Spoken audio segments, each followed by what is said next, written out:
오늘은 능력이 나타나는 기도의 원리라는 제목으로 말씀을 생각해 보기를 원합니다. 어머니가 저를 혼내실 때에 이런 말씀을 자주 하셨어요. 내가 몇 번이나 말했어? 잊어버렸어? 내가 몇 번이나 말했어?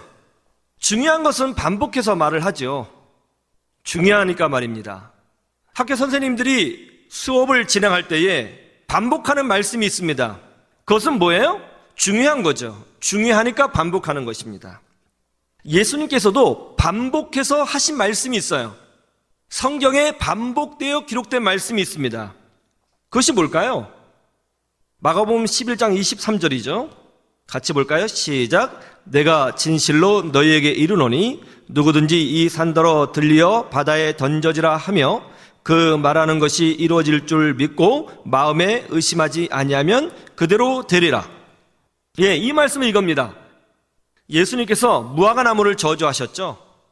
무화과나무가 있는데 잎사귀가 무성했습니다. 무화과나무는 잎사귀가 무성하면 을에 열매가 있기 마련이죠. 열매가 있을 거라고 기대했습니다. 물론 때는 아니었지만 잎사귀가 무성했기 때문에 열매가 있을 거라고 생각했습니다. 그런데 열매가 없는 거예요. 이것은 바로 열매 없는 신앙생활을 하는 이스라엘 백성을 비유한 것이죠.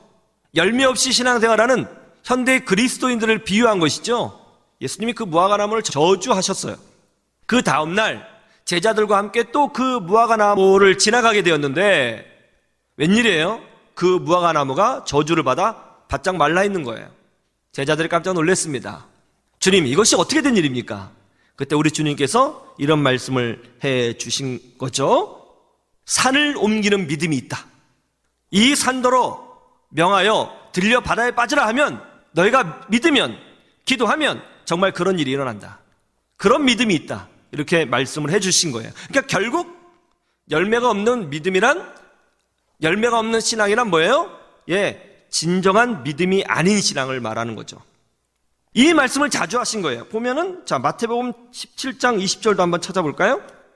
산이 옮겨지는 믿음에 대해서 우리 주님께서 말씀하셨어요. 같이 보시죠. 시작. 이르시되 너희 믿음이 작은 까닭이니라. 진실로 너희에게 이르노니 만일 너희에게 믿음이 겨자씨 하나만큼만 있어도 이 산을 명하여 여기서 저기로 옮겨지라 하면 옮겨질 것이요 또 너희가 못할 것이 없으리라. 비슷한 내용이죠. 산이 옮겨지는 믿음, 산이 옮겨지는 기도에 대해서 설명하고 있어요. 그런데 이 말씀은 어떤 배경에서 나왔냐면 제자들이 귀신 들린 아이의 질병을 치유해 주지 못했습니다. 아이에게 귀신이 들어갔어요. 아버지가 아이를 데리고 왔습니다. 그런데 예수님은 그때 변화산 위에 계셨거든요. 제자들만 남아서 그 아이 속에 들어간 귀신을 쫓아내려고 했는데 실패했어요. 왜 이런 일이 벌어졌는가? 거기에 대해서 우리 주님이 답변을 주신 거예요. 믿음이 겨자씨 하나만큼만 있으면 산이 옮겨지는 능력이 나타난다. 전혀 다른 배경에서 똑같은 말씀을 하셨어요. 전혀 다른 배경이죠. 아까는 무화과 나무를 저주하는 상황에서의 산이 옮겨지는 말씀을 하셨고, 지금은 아이 속에 들어간 귀신을 쫓아내는 과정에서의 산이 옮겨지는 믿음을 말씀하셨어요.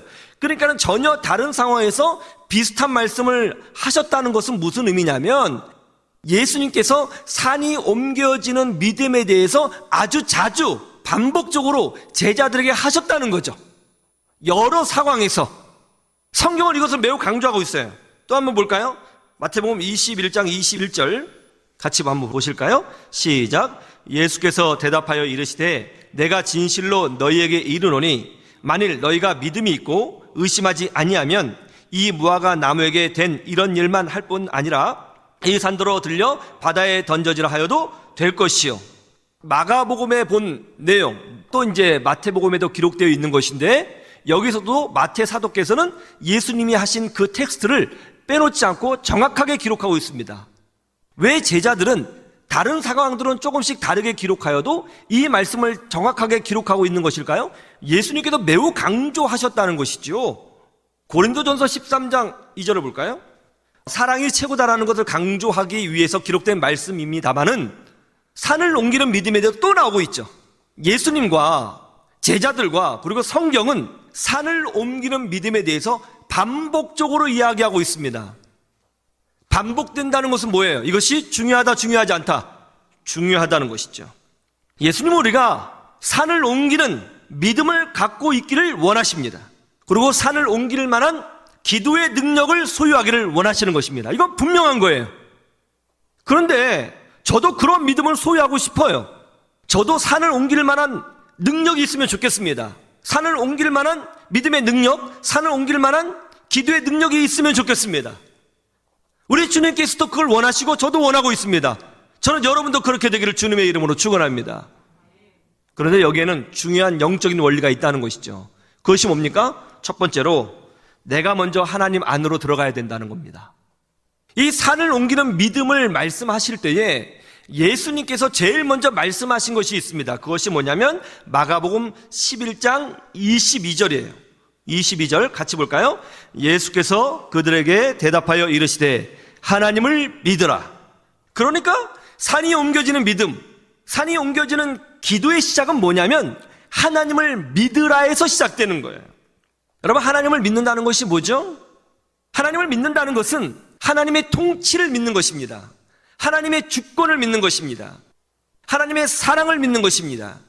하나님께서 모든 것의 근원이시고 하나님이 모든 축복의 근원이시고 하나님께서 예수님으로 말미암아 우리를 구원하셨다는 것을 믿는 것입니다. 그걸 믿는 거예요. 하나님의 통치를 믿는 거예요. 쉽게 말하면 하나님의 통치.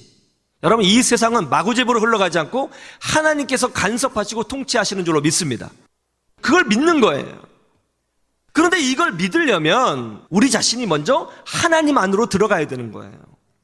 우리가 먼저 하나님 안에 들어가서 하나님을 경험하고 하나님을 체험하고 하나님 말씀에 내 자신을 복종하고 하나님의 뜻에 내 자신을 내려놓는 것이 먼저예요. 그래야 산을 옮기는 믿음과 산을 옮기는 기도가 될 수 있다는 것입니다. 제가 목회 생활을 오래 했습니다마는 목회 생활을 통해서 제가 배운 것이 있습니다. 뭐 사람을 차별하려고 하는 것은 아니에요.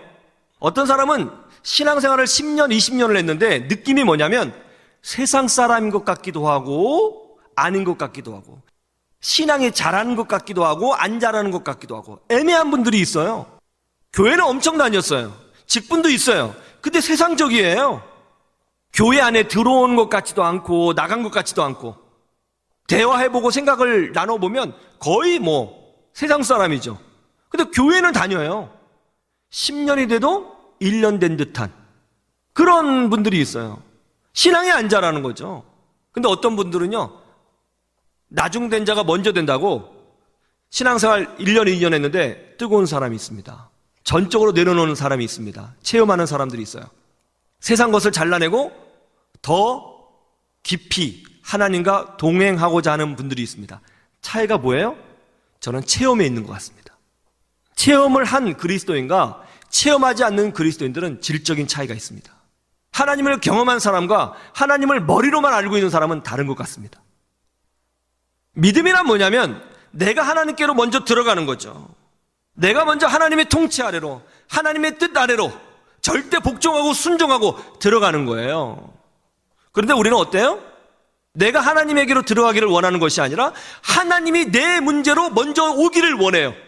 하나님이 내 문제를 풀어주기를 원해요.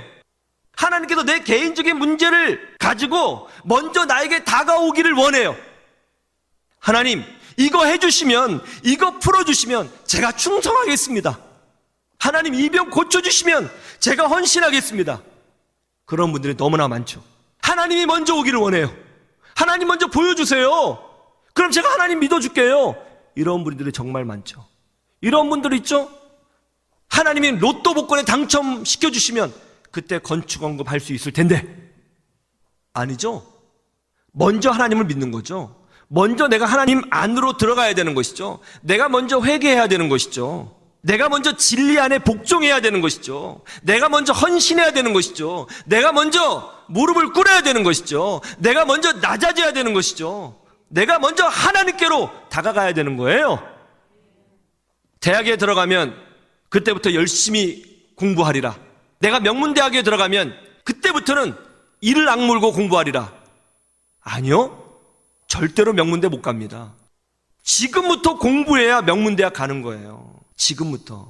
그래서 명문대에 들어가면 거기 수준에 걸맞게 뒤처지지 않고 공부할 수 있는 거예요. 내가 먼저 하나님께로 들어가야 되는 거죠. 내가 먼저 순종해야 되는 거죠. 내가 먼저 복종해야 되는 것이죠. 내가 먼저 헌신해야 되는 것이죠. 내가 먼저 기도하고 매달려야 되는 것이죠. 내가 먼저 하나님의 통치를 전대적으로 신뢰해야 되는 것이죠. 이것이 먼저인 것입니다. 어느 집에서 정원을 관리하는 한 소년이 있었어요. 이 소년의 꿈은 화가가 되는 것이었습니다. 그래서 정원을 가꾸면서 늘 마음속으로 생각했습니다. 어떻게 하면 이 정원을 이쁘게 만들 수 있을까? 그래서 깨진 화분을 모아서 거기에다가 그림을 그리기도 하고 또 화분을 조각하기도 하고 꽃을 가꾸기도 하고 정원을 최선을 다해서 아름답게 가꾸었습니다. 퇴근 시간이 지나도 시간 가는 줄 모르고 열심을 다해서 그림을 그리고 조각을 하고 재배치를 하면서 정원을 가꿨어요. 그 모습을 지켜본 주인이 소년에게 물었습니다. 예, 너 지금 뭐 하고 있냐? 예, 정원 가꾸고 있는데요. 지금 퇴근 시간 지났잖아. 아, 예, 제가 좀 하고 싶어서요. 너 그렇게 한다고 해서 월급 더 주는 거 아니야? 그러자 이 아이가 대답했죠. 아, 월급 더 안 주셔도 괜찮습니다. 그냥 저는 이 정원을 아름답게 만들고 싶어서 이렇게 하는 거예요. 그 주인이 이 말에 감동을 받았죠.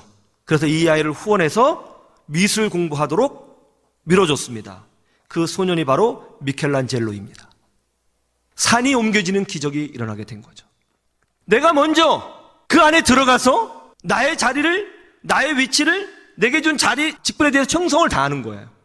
주인이 먼저 밀어주면 그때 고마워서 정원을 가꿔주는 것이 아니라 내가 먼저 믿음의 역할을 다하면 그때 산이 옮겨지는 기적이 일어나게 되는 것입니다.